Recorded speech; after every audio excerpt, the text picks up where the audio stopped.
दोस्तों आदाब। आज हम बात करेंगे जिलानी बानो के अफसानवी मजमुआ रास्ता बंद है पर, जो हमारे नेट के सिलेबस में शामिल है।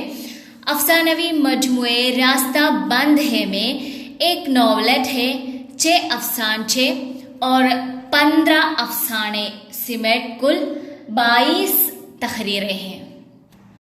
फहरिस्त देखिए, इसमें एक नॉवलेट है अकेला, उसके अलावा कुन ए शहर बिकाऊ है, जू में अकेला समुंदर, काश ओ काले बुरके वाली लड़की, ए अफसानचे हैं।